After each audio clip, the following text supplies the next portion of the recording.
Урматтуу мусулман бир туган, уяттуулук деген сөз ар бир Аллах Таалага жакпаган, пайгамбарга жакпаган, башка калайык калкка жакпаган жаман нерселерден өзүңдү сактанып алыс болуу. Уят эки түрдүү болот. Ал-гаризи, ал-фитри. Негизги инсан жаралуу өзүнүн табиятында болот уят. Ошондой эле урматтуу мусулман бир туган, кийин кесип кылып алган, өзүң аракет кылып тапкан уят болот. Аллах жараткандагы табиятыңдагы уят, кийин аракет кылып иман жолунда, ислам жолунда, дин үйрөнгөндөгү, Курандан, сүннөттөн үйрөнгөн уяттуулук. Жаратқан Аллах табарак ва таала адам атабыз жөнүндө Куранда бизге хабар берген кезде, шайтан алейхи лаана адам атабызды келип азгырат. Кала я Адам, хал адуллука ала шажаратил хулд ва мулкин ла ябла. Эй адам, түгөнбөгөн бийлик, байлык жана түбөлүк болгон жашоодун жолун үйрөтөйүнбү деди. Я Адам, эй адам, хал адуллука ала шажаратил хулд. Түбөлүк дарагын көрсөтөйүнбү? Ал дарактан жесең, түбөлүк жашайсың. Түгөнбөгөн байлыкка, бийликке ээ болосуң деди. Адам өлгүсү келбейт экен. Адам атанын балдары бизде түбөлүк жашагыбыз келет. Адам атабыз ооба көрсөт деди.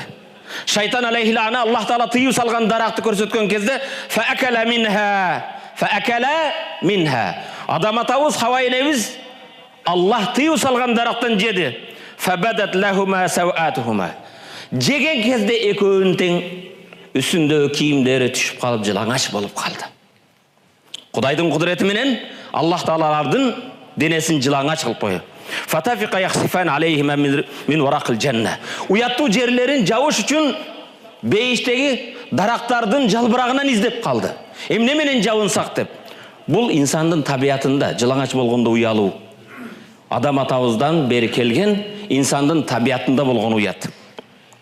Урматтуу мусулман бир туган, ал эми бүгүн адам атабыздын, Хава энебиздин урпактарычы алар кийими түшүп калган кезде кандай намыс кылды? Жалбырактар менен өзүнүн уяттуу жерин жабышка аракет кылды. Бүгүн урматтуу мусулман бир туган, адам атанын балдары намыс кылды. Хава эненин кыздары негизги табиятта, фитратта болгон, инсандын жаралышында болгон уяттан да алыстап кеттик.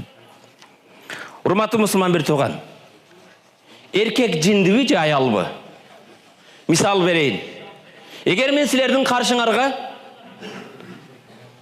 бир шортик менен чыксам, эркектин авраты көрсөтсө күнөө боло турган жери, шарият тыюу салган жер киндиктин астынан тизенин астына чейин. Эгер мен силердин каршыңарга азыр майка менен чыксам, баарыңар айтмаксыңар, ажекени бир чилясын кылыш керек.